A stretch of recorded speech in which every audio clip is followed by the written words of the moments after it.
Muito bem, crianças, sejam bem-vindos então a mais um Desnude, né? Com meu grande amigo aqui, Kavinsky. Boa noite aí, Kavinsky. É...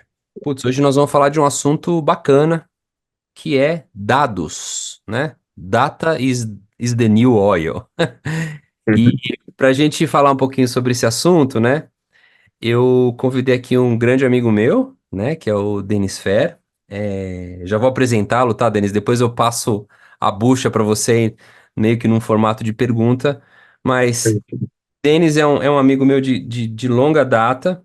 Obviamente não convidei ele aqui porque ele é meu amigo só, né? Mas porque eu acho que no mercado talvez ele seja de forma muito palpável e tangível, uma das grandes referências da era data-driven, né? Ele lá atrás, né? Depois a gente pode até se aprofundar um pouquinho mais no histórico dele, né? Ele liderou ali grandes agências para transformação de dados, uma delas muito conhecida aí, que é a Sunset, né?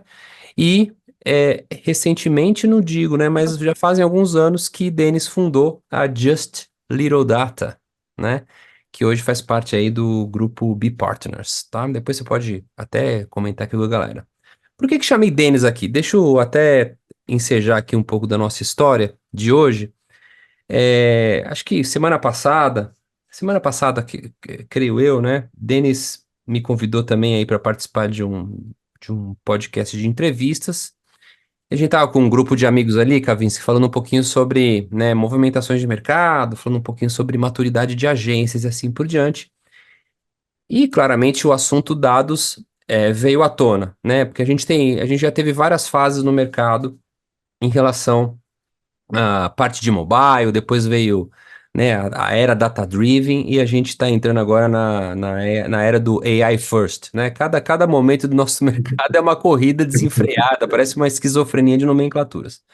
E aí, dentro dessa discussão, surgiu na verdade, um tema relacionado a dados e que me incentivou a convidar a Denis aqui. Eu acho que Kavinsky tem muita propriedade técnica para falar também sobre o assunto, que é um pouco, vamos chamar assim, do romantismo, pelo menos da falsa ideia que nós temos em marketing, que realmente existe um ecossistema data-driven muito bem configurado, tá?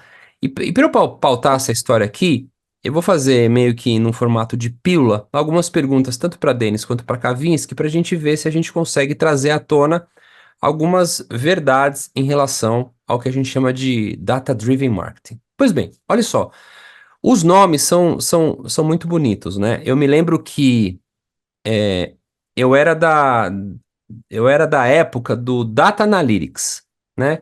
Ah, a gente precisa de profissionais de Data Analytics. Depois do Data Analytics veio o BI, que é o tal do Business Intelligence. E mais recentemente a gente teve o Data Science. Aí, e eu já vou jogar essa pergunta para Denis aqui, depois eu volto aqui para o Kavinsky, que é o seguinte. Eu tenho uma visão sobre essa história de nomenclaturas e até mesmo dos resultados tangíveis mesmo, factuais do data-driven que beira a gelatina. E eu vou explicar o que que é essa gelatina. Cara, eu acho que tem muita nomenclatura bonita e pouquíssimo background ou experiência realmente técnica em data-driven. Então, quando eu pego às vezes para conversar um cientista de dados, né? Ou quando eu pego um profissional ali que diz trabalhar com gestão de inteligência de dados, ah, não digo que é uma percepção, mas o diagnóstico que eu consigo extrair hoje vamos chamar assim, do portfólio, né? Ou da quantidade de profissionais que existe no mercado, é que essa galera que está hoje atuando com gestão de dados para marketing sabe mexer muito bem no Excel e male no GA4. E aí, você entra ali no LinkedIn deles e tá lá, Data Science, né? Ou cientista de dados, né? Gestor de data-driven, aquela coisa toda. Putz, Denis, então eu vou mandar essa pergunta para você, depois a gente faz um contraponto aqui com o Kavinsky, que é o seguinte: você sente também que a gente tem muito glitter, muita purpurina no mercado, mas pouquíssimos profissionais que realmente sabem mexer com gestão de dados em contexto digital, porque até hoje, passados mais de 10 anos do que seria essa onda, né, do data-driven, se a gente pegar todas as eras, né, putz, falamos lá do, sei lá, do mobile first, depois do dados, agora nós estamos entrando na era da inteligência artificial, mas eu ainda sinto um imenso gap no mercado, um imenso gap de profissionais realmente parrudos que não só entendem de dados, mas também que gostam, né, de trabalhar com esses dados, para transformar eles até em conhecimento mercadológico. Então, no final da história, e talvez essa seja uma pergunta que eu queria que você afirmasse ou me contrariasse, putz, a minha percepção, o meu sentimento, ele é correto? Ou seja, nós não temos bons profissionais de gestão de dados na área de marketing, e os poucos que existem realmente ainda estão dentro dessa superficialidade onde o Excel e o Google Analytics resolve o problema das empresas, tá? Então, vamos começar com essa pauta, né? Até porque, assim, mais uma vez, né? O nosso podcast aqui tem uma intenção de trazer um pouco, não de assuntos polêmicos, mas de colocar na mesa algumas verdades. E depois eu quero ver a opinião do Kavinsky em relação às agências. E você, como uma empresa 100% voltada para a gestão de dados, né? Eu acho que você pode trazer já de início uma visão um pouquinho mais plural em relação a esse meu sentimento, né? Talvez seja até realmente um diagnóstico. Seja bem-vindo, Denis, obrigado pelo convite.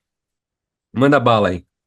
Valeu, meu querido. Eu que agradeço estar aqui, prazer falar com vocês. Obrigado vocês pelo convite, por estar aqui presente. Eu acho que uma das coisas que mais me aproxima, assim, de ti, das coisas que eu mais gosto é dessa provocada, né? Desse dedo na ferida que você geralmente coloca, né? É óbvio que a gente não pode generalizar, né? E eu não seria indelicado aqui com tantos colegas de profissão, amigos aí de mercado, mas a gente pode afirmar, eu concordo com a tua visão, eu acho que ela tem a sua parte verdadeira. Eu vim de tecnologia, de dados, trabalho com isso há muito tempo, desde sempre, na verdade, só trabalhei com isso na minha vida, mas boa parte desse tempo foi antes de entrar em publicidade, né? Até 2009 ali, tudo que eu fiz foram para empresas em outros tipos de segmentos, setores. E o valor que se dá nessas outras empresas para uma parte que ela é fundamental para o sucesso de um trabalho de dados, que é a fundação deles, que é a estruturação, que é a arquitetura, que é uma boa engenharia, que é um bom data quality, uma boa preparação daquela informação, deixar aquilo sustentável, vivo, orgânico e válido para ser trabalhado, ela, quando a gente vai para o mundo de marketing, de publicidade, a gente acaba se dando com uma boa parte, aí a gente pode dividir em blocos de empresa, né? Empresas super maduras, isso não acontece, mas nas outras empresas com uma boa parte de uma maturidade baixa aqui, ou até de um amadorismo. Quantas e quantas agências que a gente chega próximo, ou até mesmo anunciantes que a gente chega próximo, e você tem uma estrutura de um Power BI com um monte de dashboard, mas os dados por trás daquilo tem um monte de planilha, ou estão até carregados dentro da própria plataforma e uma atualização completamente robusta e manual por trás daquilo. Então, você entende que o BI, o BA, o Business Analytics, o Business Intelligence, o Data Analytics ou qualquer outra sopa de letrinhas que realmente os nomes vão se modificando, vão melhorando, mas o profissional por trás daquilo talvez não na mesma velocidade, muitas vezes ele é a parte que ela é visual, né? Tá todo mundo muito preocupado com aquilo que de fato é palpável, você visualiza do outro lado, né? E não com a parte da fundação, que talvez seja a base para tudo isso. Então, pensando no AI aí, que é o futuro próximo aí de tudo, você não vai conseguir fazer AI se você não tiver uma estrutura de dados correta, decente. Então, você engana no Dash, você engana no indicador, você engana num PPT que você está trazendo um insight, uma análise, um AI funcionando numa estrutura de dados não correta, você não vai enganar. Então, acho que as empresas, e, de novo, todas elas na sua cadeira, seja os anunciantes, as tech companies ou as próprias agências, vão precisar estruturar os seus ambientes, as suas bases de dados, os seus first party data, third party data, seja o que for, mas eles vão precisar estar estruturados para você ir para o próximo papo de AI. Não vai dar para fingir isso agora. Para dash, para indicador, para essa parte visual, você conseguir enganar. Nossa, aqui temos um sistema mágico lindo e por trás daquilo algo completamente falho manual. Mas visualmente você conseguir entregar aquilo. Para o AI isso vai deixar de existir. Então, meu sentimento é que ele é verdadeiro, a tua fala, né, é aquilo que você coloca, obviamente que existem, né, profissionais super qualificados no mercado, que muitas vezes, e eu senti um pouco disso quando eu entrei no mercado, pô, você não tem tempo, grana, investimento para essa parte que ninguém vê, para essa parte da fundação, para essa parte de limpar o dado, de deixar ele estruturado, de você manter ele numa dinâmica funcional para você trabalhar os insights em cima disso. O teu custo, né? Puta, esse dinheiro é que ninguém vê, esse daqui não aparece, o cliente não quer pagar, o anunciante não quer pagar isso daqui. Então, a agência não vai fazer porque ela não vai investir do bolso, então fica aquela informação ruim ali de ser trafegada, uma informação manual, um monte de sheet Excel por trás mesmo, e visualmente é super bonito, tem um time de UX que trabalha nisso, mas a automação e o poder daquela informação às vezes não adequado àquilo que poderia ser de potencial, né? Então, concordo com a tua afirmação, com os devidos poréns aí, obviamente. Ô, Kavinsky, bem, você veio de dados, né? O Kavinsky pode até falar um pouquinho da história dele, né? Por mais que ele hoje seja um expert e uma referência em inteligência artificial. Mas, pegando até a própria pergunta que eu fiz aqui para Denis, a gente poderia talvez dizer o mesmo, e aí você pode comentar sobre agências, tá? Mas a gente poderia dizer o mesmo de clientes, né? Porque eu vira e mexe, eu vou, por exemplo, em eventos que tem nomenclaturas de data não sei o quê, data mercado, tá cheio de evento de dados hoje, né?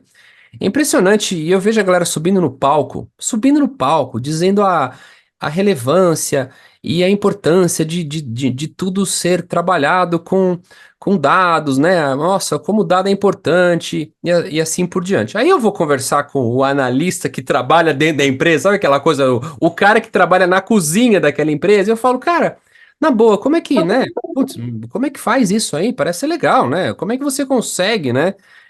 Criar anúncio, né? Otimizar. Aí, essa galera, né, de uma forma muito ingênua, chega pra mim e fala assim: não, isso é tudo bullshitagem. No final das contas, a única coisa que a gente faz lá com dados é pegar a listinha de Excel, transformar num arquivo CSV e jogar lá na plataforma self-service e vambora, deixa o algoritmo trabalhar. Mas realmente, fazer uma gestão de dados, eu vou pegar um pouco da fala do Denis, isso não existe. Até porque, assim, para fazer uma gestão data-driven marketing, etc., eu vejo que quase nenhum anunciante tem estrutura adequada para não só armazenar, mas também para qualificar e conseguir fazer mashup automatizado com APIs de integração. Eu acho, de novo, essa galera não tem. Então fica muito bonito o discurso, né? A galera entra no palco, fala do data-driven, não sei o quê, mas no fundo, os caras não conseguem nem falar com TI de uma forma adequada dentro até da concepção de Lei Geral de Proteção de Dados. Kavinsky, você que teve, né, como vamos chamar assim, fonte nativa da sua profissão, dados, você também acha que essa minha afirmação de que tem ainda. A gente está chegando na era do. Daqui a pouco tem o data AI driven, e na boa, nem profissionais de data analytics decente nós temos. Você acha que essa afirmação ela é correta não só para agências, mas também para anunciantes? O que você acha disso? Bom, primeiro, só um adendo aqui, tá? Eu não sou um especialista em dados, tá? Longe disso, sou completamente amador, tá?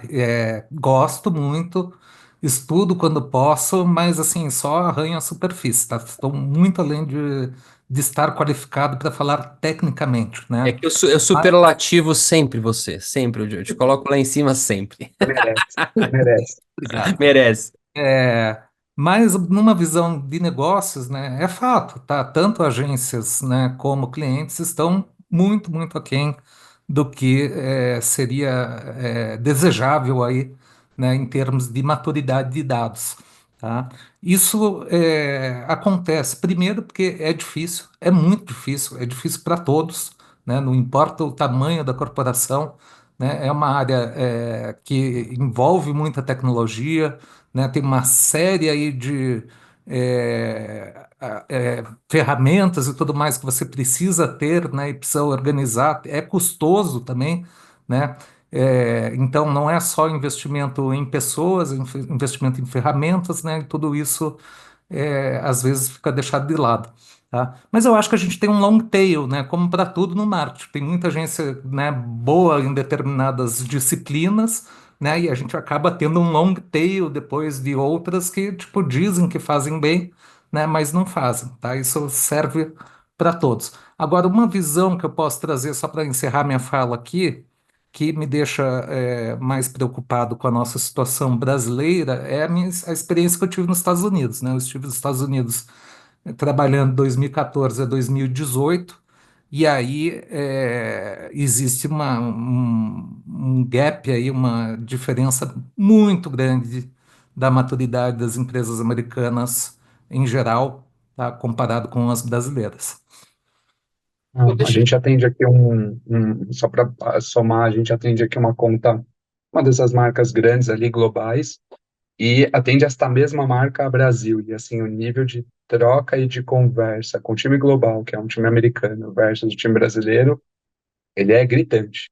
Ele é, assim, é bem diferente. E a gente internamente às vezes fala isso, a gente fala, é a mesma solução para os dois mercados, mas o como o americano, no caso, encara e usa aquela solução diariamente, questionando, se movimentando em cima daquilo, versus o time brasileiro que acessa só na hora que tem que fazer o PPT pro chefe, sabe assim, você fala, cara, mas isso tem que ser o teu dia a dia. Você não tem que olhar uma vez por mês, a hora que acabou, né, para pegar o resultado final. Você tem que olhar todo dia para direcionar o resultado do hoje, do presente, do amanhã. Então, essa maturidade, ela é muito diferente mesmo. A gente sente isso aqui na pele, no dia a dia também. Putz, eu vou aproveitar o ensejo aqui que vocês falaram de mercado, né, falando da gringa e tal.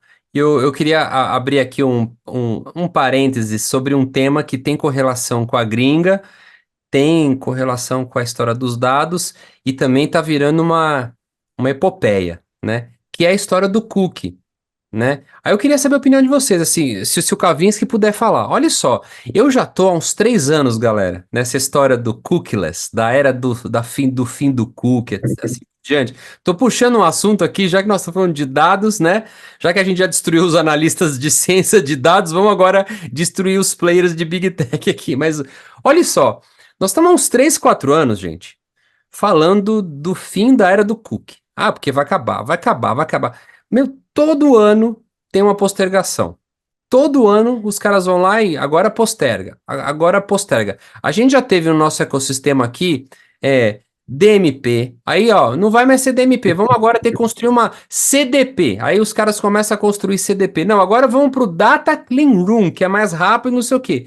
Cara, todos os anos a gente cria uma solução, né, para tentar resolver a história do fim dos cookies.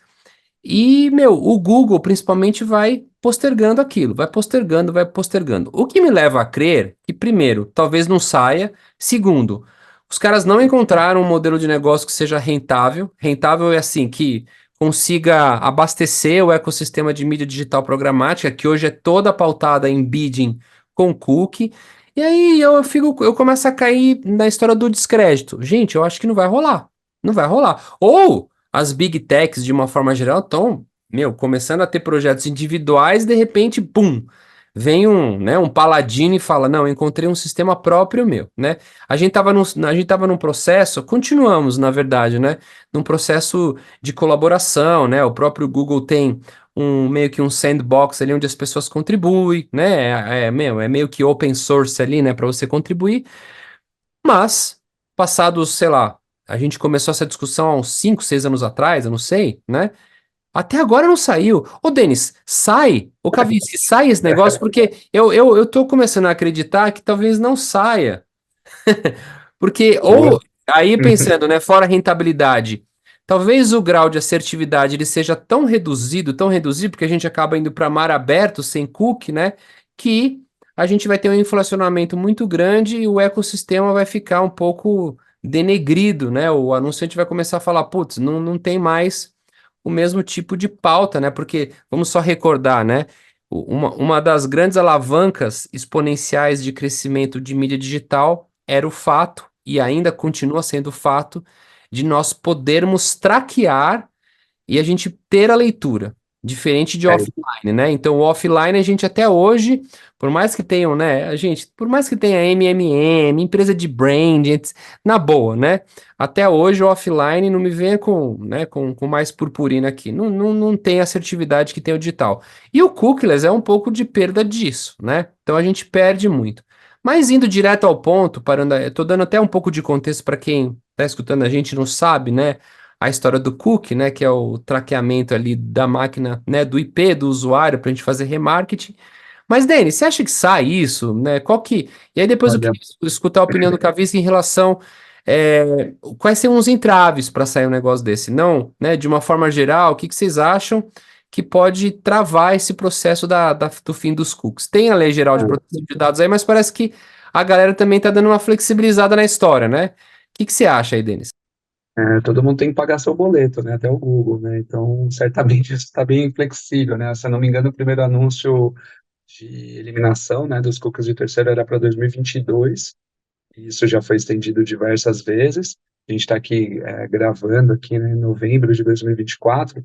Tem uma semana, 10 dias aí que saiu uma notícia no blog daquele Anthony Chaves lá, que ele é vice-presidente da Private Sandbox, do próprio Google, e ele colocou lá, né, que a ideia é abandonar esta ideia, né, e muito mais forçar o usuário a configurar os seus cookies, né, dentro aí do seu browser, enfim, dentro do Chrome, de uma maneira correta, né, o que eles colocam de escolha informada, né, de você entender como se compartilhando seus dados, e vamos trabalhar numa campanha nisso, do que eliminar de fato, de uma vez por todas isso. Então tem um texto dele inteiro falando isso, e já um monte aí dos líderes das grandes anunciantes, das grandes agências também comentando em cima, falando que o Google está meio abandonando um pouquinho essa ideia. Então são os rumores aí que aparecem. Eu não acho que vai para frente. Eu também já gravei conteúdo, podcast, já escrevi sobre isso e o quão importantes são, principalmente para os anunciantes e para as agências montarem estratégias, e para os anunciantes, para as marcas montarem o seu first party data. Eu não abandono nenhuma dessas ideias. Você precisa montar o seu first party data, o seu ecossistema técnico de coleta de dados, para você não ficar na mão do Google ou de ninguém.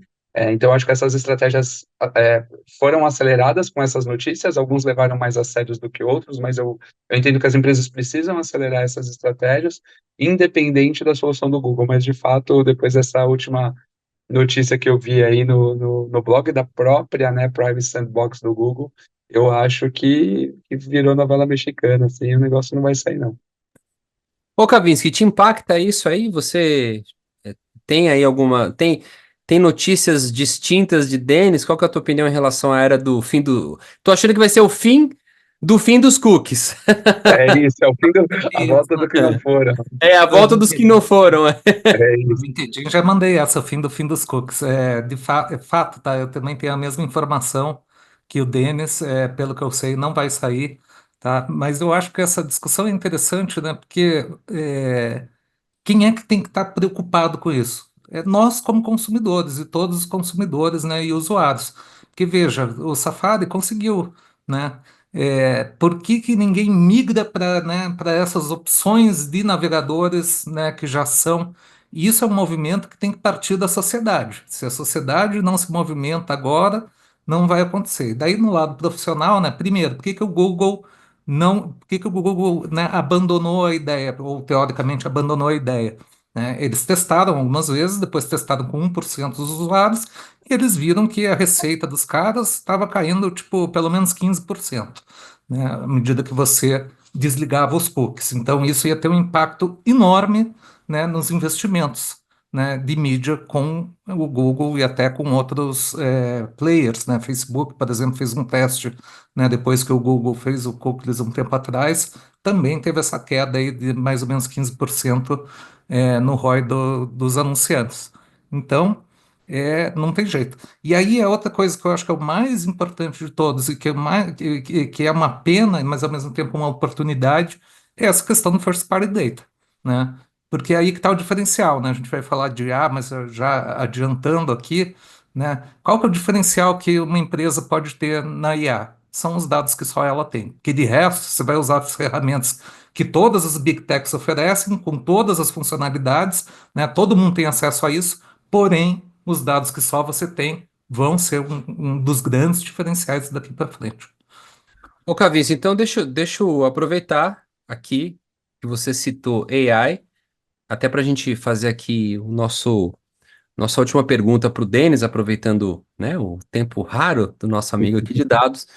Vamos lá. Cara, a gente tem uma mega discussão de inteligência artificial em relação a direitos autorais, né? A coisa da alucinação, né? A gente pode ficar aqui horas e horas discutindo a história do AI. E dado já é um treco sensível, né? Então, assim, eu fico imaginando que juntar dados, né, dentro de todo esse contexto de Lei Geral de Proteção de Dados com AI, essa equação me parece um pouco extremamente perigosa, né? Você que está, obviamente, né, cada vez mais se aprofundando aí dentro da liderança da WPP com inteligência artificial, cara, o que tem de bom e confiável que a gente pode fazer com AI e dados, assim.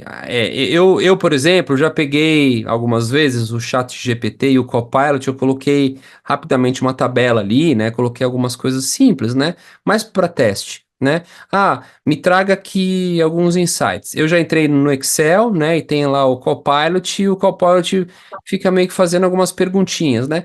Mas são coisinhas que no final eu achei simples, assim, mais para brincadeirinha, né? É, Começando aqui pelo Kavinsky, né? Cara, você acha que tem riscos? Quais são?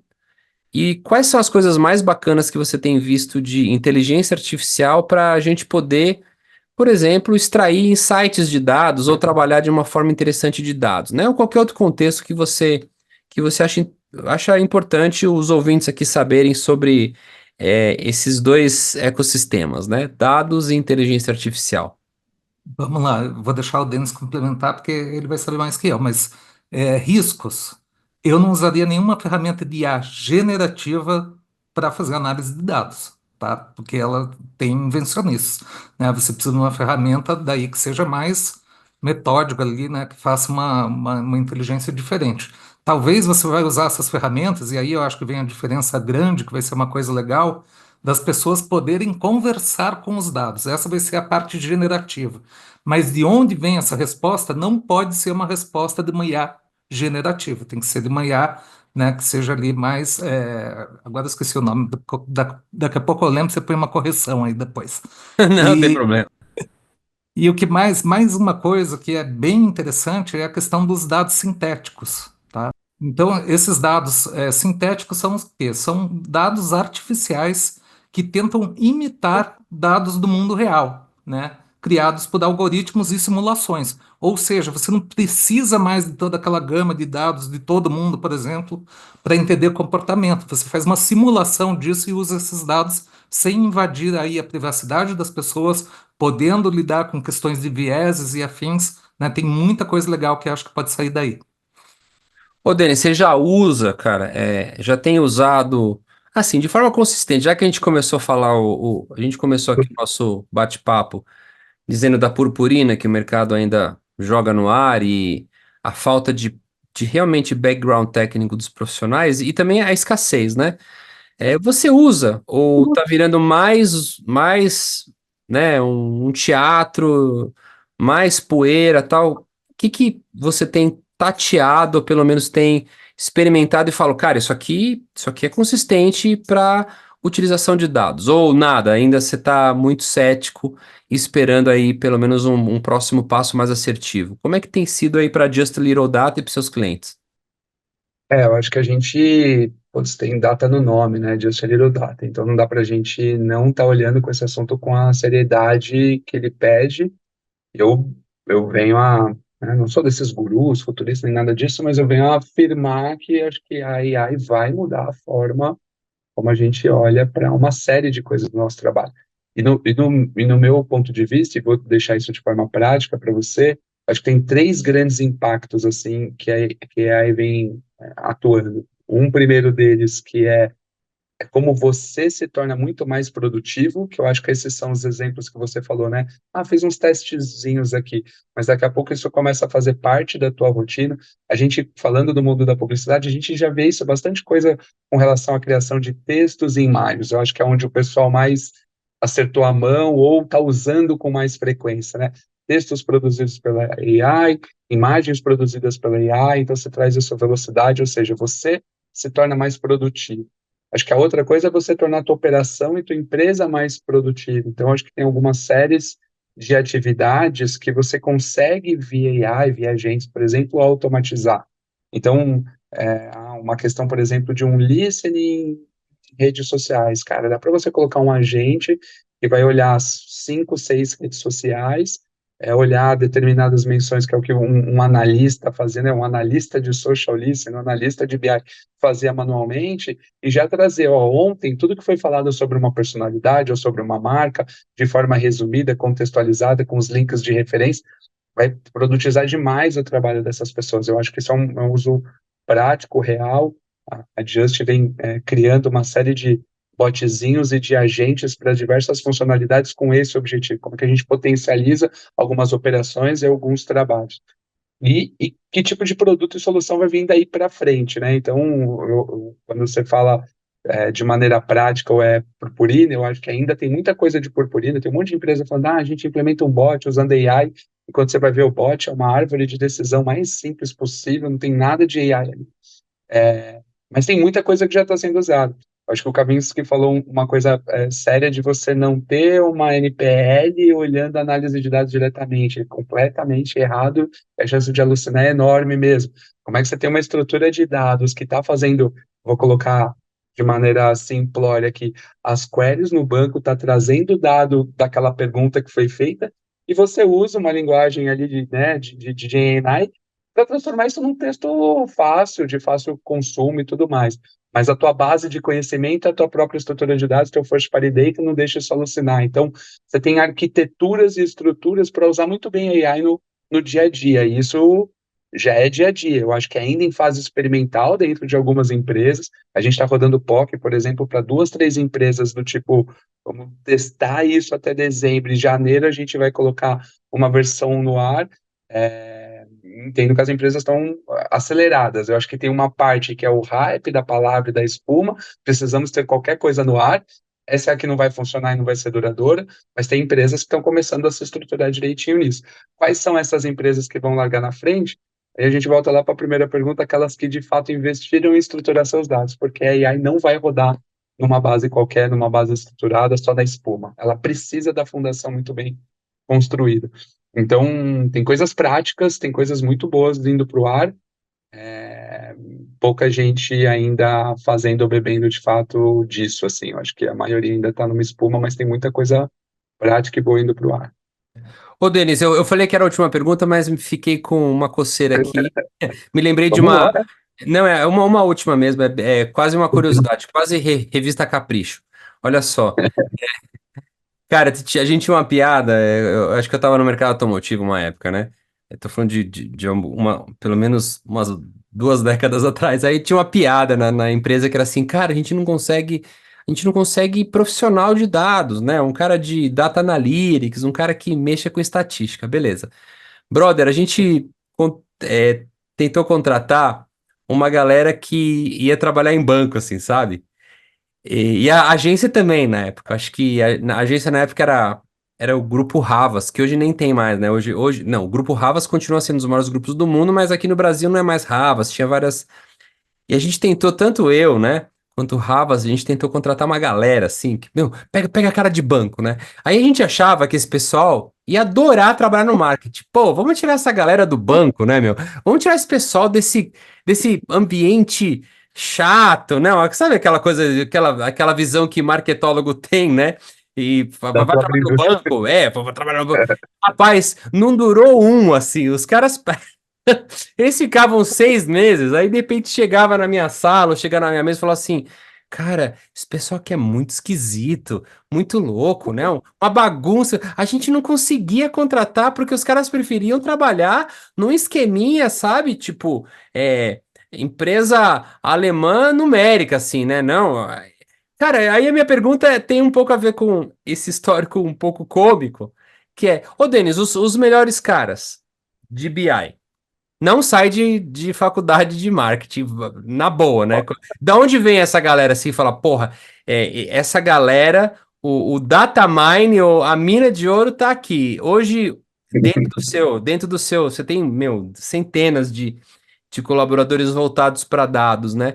Mas o pessoal, né? Tipo, data, data native. Onde é que você consegue minerar esses caras aí? De qual área? Assim, óbvio que são várias, mas Então, onde que você consegue extrair os melhores profissionais de dados para publicidade, né? mas é maluco isso, porque quando eu fui para publicidade, num tweet rápido aqui, eu vim de banco, eu estava saindo de um banco e Olha, entrando numa agência. Eu trabalhei uma semana de terno e gravata, porque eu ia todo dia de terno e gravata. E aí, quando eu marcava a reunião às 9, o pessoal chegava às 9h15, eu queria matar as pessoas que chegavam às 9h15. Eu achava aquilo uma falta de respeito, assim, surreal com o meu tempo. Eu falava, como é isso? O que é isso? E aí o pessoal marcava a reunião 2h30, mas atrasava porque tinha saído para dar uma volta no quarteirão e fumar uma maconha. Eu falava, meu, vocês estão com horário de trabalho, vocês estão malucos. Enfim, eu lembro que das pessoas que trabalhavam comigo na época, que me contaram só 2 anos depois, rolava até aposta, falando dele, esse cara não vai durar uma semana, que imagina.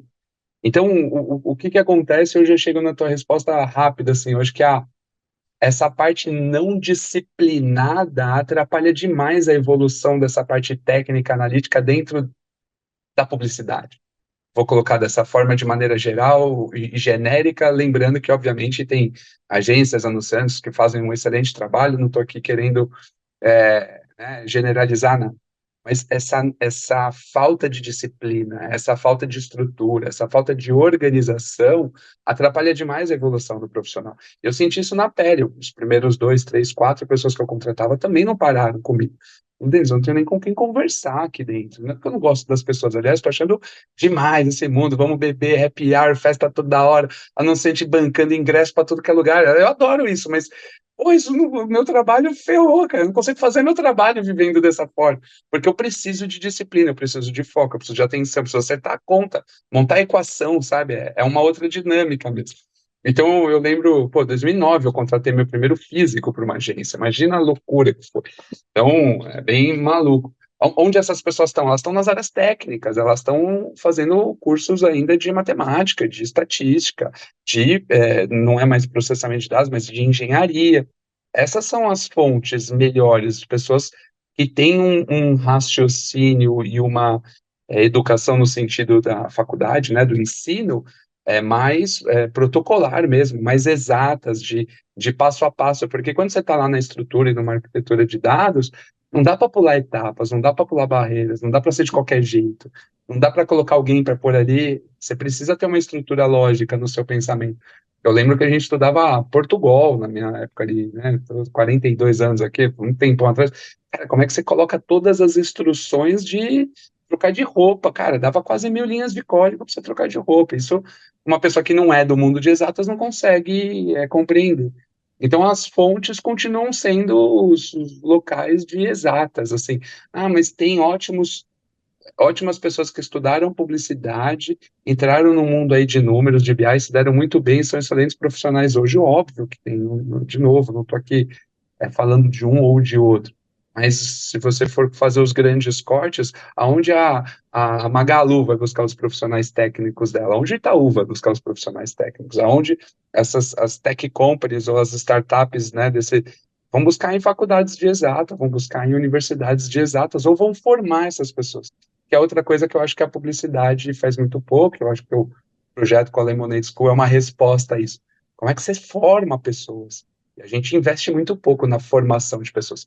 Qual que é o problema de trazer esse cara ou essa pessoa, essa mulher tão dura, tão exatas? Você linkar ela ao negócio. Você linkar ela à velocidade que a publicidade existe, à velocidade que o marketing existe, a adaptar a quantidade de mudanças que uma semana se ocorre, né, dentro do nosso meio. Então você treina ela a se adaptar ao meio. Putz, trazer uma pessoa que conhece o meio, mas não tem essa base toda analítica, é mais difícil de você treinar. E aí você tem as análises mais superficiais ou as entregas mais superficiais não tecnicamente aplaudidas, vamos dizer assim, né? Não ganha 5 estrelinhas na parte técnica. Então, acho que ainda estão nessas frentes, sabe? Na faculdade de exatas. Eu pego um monte de programador aqui e matemático para tentar essa formação. É ali que é a fonte. Para a gente, que é uma consultoria de dados. Alex, posso fazer uma provocação que você vai gostar? Pode, Polêmica. pode, Ouvir a deve. opinião do Denis, porque é só uma provocação, tá? Talvez eu Não, esteja lógico. Vamos lá. completamente errado. Você comentou cientista de dados no começo, né?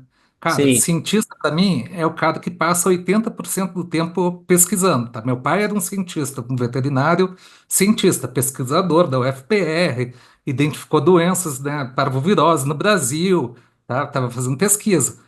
Assim, tem tanto cientista de dados hoje, será que esses caras estão fazendo isso mesmo? O que que você acha, Denis? E é isso mesmo ou Ah, não? muito pouco, né? Porque qual é o briefing que vem mesmo no marketing para pesquisa, né? Assim, de achar uma oportunidade? Não tem. Só tem nem tempo disso, né? Eu lembro de um dos primeiros trabalhos que a gente fez lá na época de Sunset. A gente operou aquele avião do Faustão, caminhão do Faustão, avião do Faustão, não lembro que época era, mas era um trabalho da P&G gigante, um trabalho super bem feito. A Sunset era a empresa ali da performance, existia uma outra agência que eu não vou me lembrar agora na época, que era a agência do advertising, né, que fazia ali a parte do off, e as agências trabalhavam juntas, junto com o cliente, uma série de coisas. E eu estava ainda naquele meu começo de trazer esse lado científico, técnico para dentro da agência, e eu trouxe um cientista de dados, que na época era só um matemático, né, hoje cientista de dados, mas na época era só o meu matemático, para essas reuniões. E aí eu trazia ele para essa reunião, a gente tinha reuniões semanais, encontros semanais, e qual que era a missão dele, né? Eu falei, cara, a tua missão é pesquisar em cima dessa base e achar um nicho de atuação que o nosso custo de cadastro vai cair. Beleza, cara, procura. Todas as pessoas vão se cadastrando, você vai ali tentando achar padrão, vai tentando achar alguma coisa fora da curva, um nicho, e aí, putz, primeira semana de trabalho, reunião, não sei o quê, eu olhava para ele e falei, e aí, o que tem para hoje? Nada. Cara, na segunda semana, não tenho nada, Denis, de relevante para contar. Na terceira, as pessoas que estavam ali, né, das lideranças, queriam que eu mandasse o cara embora. Eu falei, pô, o cara tá 3 semanas, não trouxe nada. O cara, não sei o quê. Na quarta, ele falou, olha, eu achei uma correlação aqui, talvez um case que a gente chamava de cluster da fé, é o nome do case que a gente viu, com religião. As pessoas que se cadastram, elas têm uma conexão muito forte com qualquer religião, seja ela qual for. Aí os caras começaram a rir, falaram, imagina, vou colocar a religião no assunto. Ah, você quer que eu faça o que com isso? Eu coloco no call to action, alguma coisa, né? Tenha fé em Deus e se cadastre. Assim, você tá maluco? Ainda na outra semana ele trouxe 4 ou 5 telas falando a religião é um fator decisivo, a fé dessas pessoas por uma conversão altíssima dentro lá. Na época, Facebook era a plataforma, já tinha Instagram, mas Facebook era a plataforma de volume. E aí o time criativo teve uma sacada fantástica, que era assim, aí teve o tal do listening desse público, e a gente pegava muito assim, eu acredito, eu tenho fé, meu dia de sorte, eu estou iluminado, palavras que essas pessoas na época postavam. E aí eles trocaram o call to action, de vez cadastre, participe, registre, se quer os nomes dos botões, eles colocaram para este cluster específico, hoje é meu dia de sorte. Eu acredito, eu tenho fé. A gente reduziu em 10 vezes o custo de cadastro por 10 dias, 15 dias, e depois perdeu. Era um nicho muito. Mas o custo de aquisição daquele período, daquele cluster, era assim, infinitamente, eram 10 vezes, eu lembro do número, 10 vezes menor do que o custo médio da campanha. E aí ele falou, pô, tá vendo? Demorou 6 semanas para ele fazer isso, mas o que ele colaborou com aquela campanha foi maior do que todas as outras pessoas. Porque ele teve o tempo do estudo, da ciência. Então, esse é um Imagina. case que virou, na época lá, o cluster da fé, a gente chamava e tal. E a gente falou sobre ele por muitos anos dentro da Sunset na época. E foi muito bacana, porque foi um- esse é o insight. É que não dá para ter um desse todo dia. E é isso que as pessoas não têm a paciência para esperar, ou, enfim. Ô, Dani, mas eu vou falar pra você, sacanagem também da tua equipe, hein, bro? 6 semanas. 6 semanas. Pô, Tem que 6 mandar o cara semanas, pô, deixa o embora. cara fazer 3 meses. Não, o cara tá aqui há 6 semanas. 6 semanas. Vamos até falar assim, meu amigo, tu tá 3 anos na conta, até agora você não conseguiu nenhum cluster, nem do demo aqui, né? Deixa o cara tá 6 semanas, né? Ó, Era eu uma consigo ver você promoção. do lado do cliente, hein, Alex, reclamando de 6 semanas. Pô, não, pô, e ó, O cara faz bicho, a conta, eu nem não te vou conta a pagar, paciência que eu tenho, nem te eu conta a não vou pagar o resiliência que FII eu tenho. dele. A gente às vezes escutava, cara, por que esse cara tá na conta 3 semanas, ele não colaborou com nada, não abriu a boca em uma reunião, ele tá fazendo o quê? Tirei ele da conta, a gente, calma, calma, uma hora vai vir. Mas essa é acho que é a magia, vamos dizer assim, de quando você acerta, né, num insight. Porque você erra um monte. E a questão é que a gente, na publicidade, na comunicação, não está pronto para conversar sobre o erro ou falar, eu tomei a decisão errada, eu fiz um bid errado, eu fiz uma otimização errada, eu fiz uma campanha errada. Ninguém fala isso. Todo mundo só acerta tudo aqui. Então Mas aí é pauta talvez para um outro podcast. É, não, mas foi, ó, pô, a pergunta do Kavinsky fechou com chave de ouro aqui. Ô, Kavinsky, a coisa do... é que o LinkedIn também, né, meu amigo? A gente podia falar só um dia um podcast só por nomenclatura do LinkedIn. Ia ser uma cômico, né?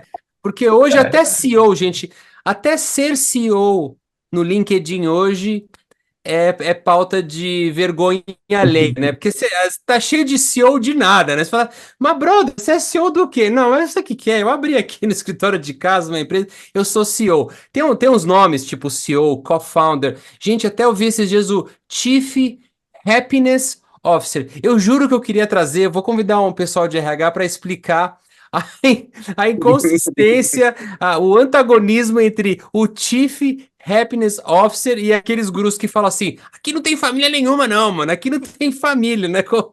Ah, meu Deus, eu vou falar pra você. Sabe Alex, que eu gosto do LinkedIn, eu gosto dos ex. Eu sou fulano de tal, ex-Ambev, ex-Nubank, ex Meu, não sei o que, virou pega isso, duas, virou três moda, né? empresas. O cara tá na rua, mas ele é ex de um monte de coisa. Cara, meu. Ô, mas teu Eu vou cabeça, te que falar anota aí. que esse de CEO e co-founder, eu vi hoje, Alex, vou tentar achar.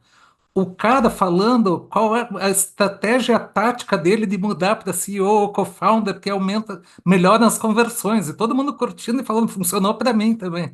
Meu LinkedIn Deus, é aceita muito tudo, né? Tá louco isso. igual não Excel já. aceita. A É gente precisa muito pegar louco. um insider que seja contracultural para contar todas essas palhaçadas. Ó, É isso. a gente tem 2 temas bons aqui para o próximo podcast. Primeiro, as nomenclaturas. Isso aí, gente, é cômico. Daria É para muito bom. trazer. Nossa, muito, muito bom, muito bom. E É depois muito esses bom. cases loucos, né? Eu concordo com o Denis. Às vezes é engraçado, né? Na nossa vida de marketólogo. Principalmente quem está na cadeira de CMO, de diretor, o cara faz um case e ele faz a vida dele em cima daquilo, né? É isso. E aí a gente exige da equipe, meu, acerto todo dia, todo dia. Às vezes o cara fez uma coisa, bum, e entrou para a história. Vê os criativos, né? Tirando de lado as exceções alienígenas como Washington de Oliveto, que, né, o Washington, ele, putz grilo, o cara criava só case, né? Uma coisa impressionante. Mas hoje mesmo, né? É raro você ver, né, um diretor de criação criar, até quem ganha Cannes, né?